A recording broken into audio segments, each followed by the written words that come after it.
In 2017, I opened my very first Etsy shop, Veneer Creations. And if I hadn't have done that, I don't even think I would be here today. I've had many successful years on Etsy and made over $300,000 in sales. But I'm here today to tell you why I have finally closed my Etsy shop and what I think you should do if you're just starting out or you already have an Etsy shop.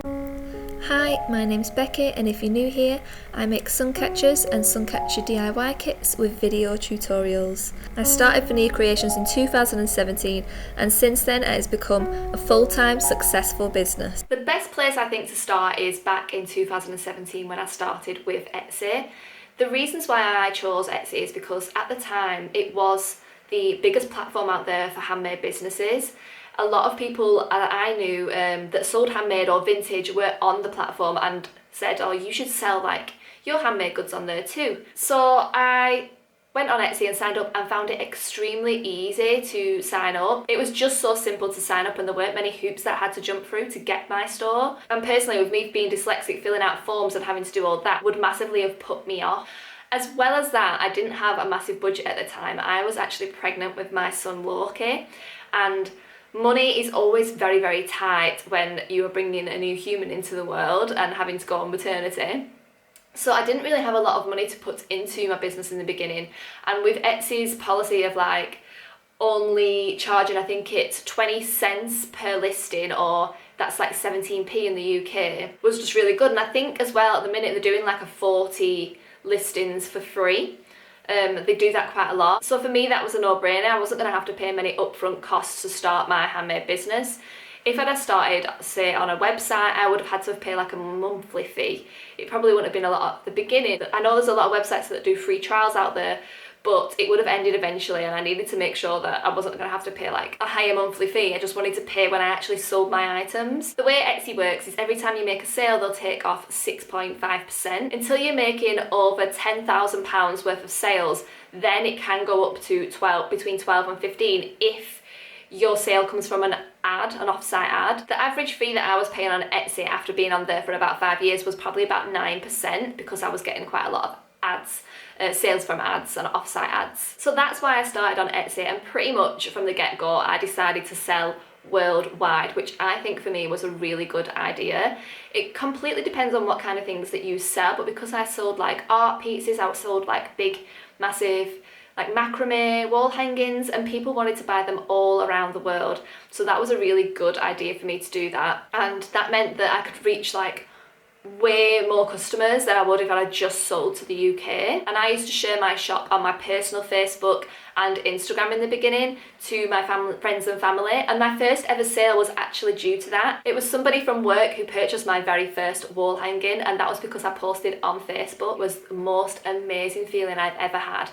My face went bright red, and I remember like just like going squealing, I think I did, and like going to my husband and saying, I've made a sale. Like I couldn't actually believe it. If you're a handmade business owner looking to grow your online presence, I'd love to chat about how I help creatives develop skills to build a thriving business. I teach strategies for social media growth, product development, and how I use YouTube to scale in a manageable way. These techniques have allowed me to work on my handmade business just 3 days a week while still making a full-time income from it. If this sounds like something you're interested in, book a call with me below. I'd love to help you take the next step. So because I started getting sales, Etsy then started showing me to more and more people, and my sales quickly grew. So the first year that I was on Etsy, I made just over £3,000, which is around $4,000. The second year I was on Etsy, I made £16,000, which is over $20,000. The third year I made £39,000, which is around $50,000. And the fourth year I was on Etsy, I made £77,000, which is around $100,000. Now I remember this year very, very well, and I was getting so many sales that I could not personally keep up. So this is when I was thinking about maybe changing things.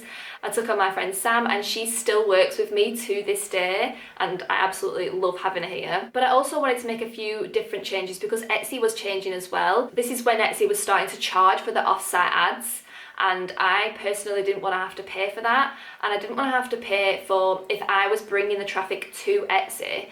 I didn't want to have to pay for that. I wanted to have my own website basically, and that's when I started and opened my own Shopify website. I think when you are starting to bring in this many sales, and you're bringing in your own as well, I was starting to do very well on Instagram and social media. This is when I thought, well, I should really probably think about not paying this 15% fee and getting my own website now, because it worked out that it would have been cheaper for me to pay the monthly Shopify fees rather than for the huge 15% every time I made a sale. And around the same time, I started making DIY kits, which did absolutely amazing. This is another reason why my store started doing really, really well. People who love crafts and making things and go to websites like Etsy love handmade things, and a lot of them like to make things themselves. And this is why I decided to do the DIY kits. I was getting lots of comments on my work saying, I would love to make this, or tagging their friends saying, you could make this. And I watch a lot of YouTube videos and a lot of people who've done things before, and the main advice that people always give is listen to your customer. So I did. I listened to my customer and I started to give them their own kits to make my creations, and people absolutely loved it, and this was brilliant, and it really, really catapulted my business, and I started doing extremely well. So the next year on Etsy, obviously I'd opened my own Shopify website, so I was driving my own traffic to that website then. So then Etsy started to dip, and I made £37,000 in sales. That was in 2021, so that's about $48,000. In 2022, I made around the same. In 2023, I made about £34,000, and that's $44,000. This wasn't because I was making less money in my handmade business. This is because a lot of my sales were over on my website now. So all the sales that I was bringing to Etsy were now going to my website. And the really good thing about this, and the really reason why I think when you do start becoming successful, is I started to grow my email list, and email lists are gold dust. And I strongly advise, as soon as you can, starting to make your own email list. But in the beginning, I just needed to think about getting myself online and actually getting the sales. Which brings me to 2024, when I closed my Etsy shop, and I only made £3,500 this year because I closed my shop very early on in the year, which is about $4,500. Now, when I started doing my DIY kits, I started my YouTube channel, which I absolutely love. And I've always been somebody right from the beginning of my business who has watched YouTube constantly. Whenever I'm working during the day, I always watch YouTube. I'll watch podcasts, I'll watch other handmade businesses, I'll watch people giving advice. Whenever I'm working, that's what I decide to do. I make sure I educate myself and further my knowledge on being a handmade business while I'm working. And this is what kind of led me to start my YouTube channel and start teaching DIYs like macrame in the beginning, which leads me to what happened this year and me deciding to concentrate on YouTube. And I had a very nice, I think it was a couple of people on YouTube make a few comments about you should have a Patreon. Now, I don't know if I'm allowed to mention this person's name because they always have supported me, but thank you so much, you know who you are, for supporting me and giving me the idea for Patreon, because it has really, really made me want to focus more on YouTube and Patreon and teaching, which I'm really, really enjoying. Yeah, this year I wanted to concentrate more on YouTube, and then I opened my Patreon and decided that I absolutely loved doing that as well and wanted to concentrate more on that. Etsy was great for me and made me enough money for me to be able to quit my job and work from home. But over the years on Etsy, things did change and fees did go up, and I started to see a lot of shops being closed down for no reason.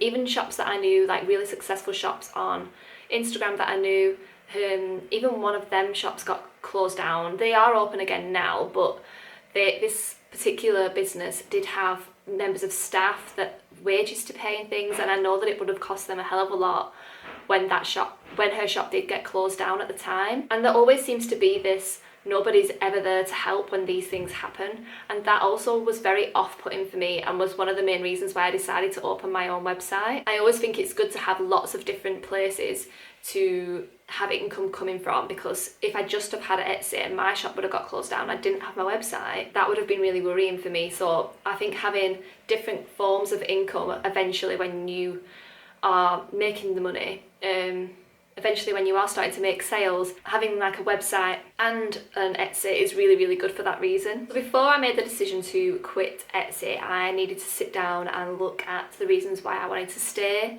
and the reasons why I wanted to leave. The first reason why I wanted to leave was because I started having really good restocks and launches of my collections, and I just didn't think having Etsy at the same time as my website was feasible, because I was paying these massive fees even though I was having sellouts. So I would rather have sold out on my website than sell out on my Etsy.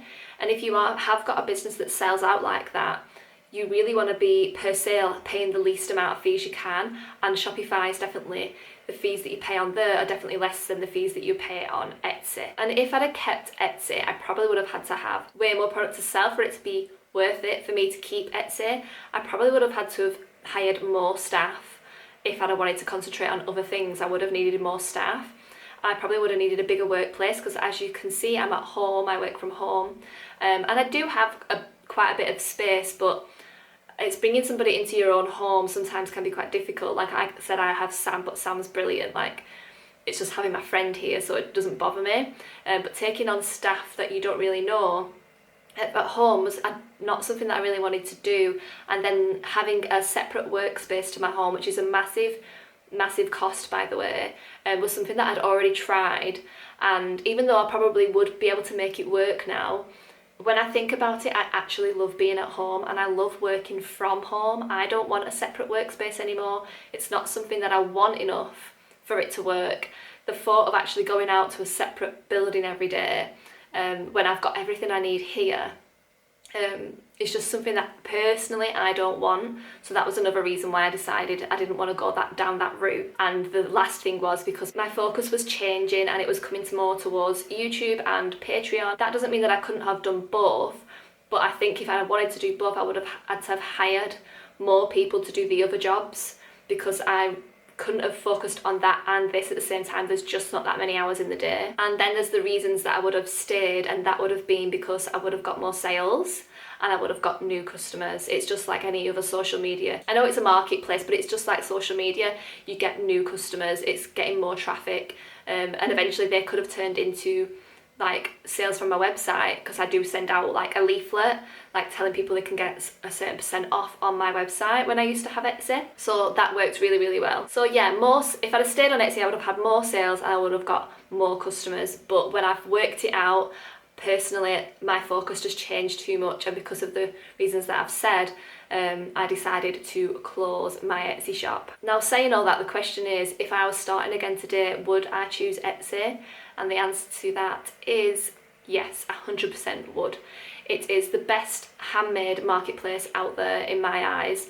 And even though things have changed and maybe it is slightly harder than it used to be for certain reasons, like resellers going on there, the handmade community on there is probably not the same as it used to be, but I do think it is the best place. And the reason why I know that is because I have my friend Sam, who works for me, who, I think it was last year, we sat down together and looked at her Etsy shop, and I gave her lots of advice on SEO, on her listings and things like that to help her grow, and her business has grown so much. And I can't remember how many sales she's had, but I'm going to put it up here. And that's all because of the small changes that we made. And obviously Sam's focus, like, she works very hard. So the small changes that we made to her shop when I gave her that advice has made such a huge impact on Sam's store, plus the hard work that she's put in. So if you're already successful on Etsy, do I think you should stay? 100%.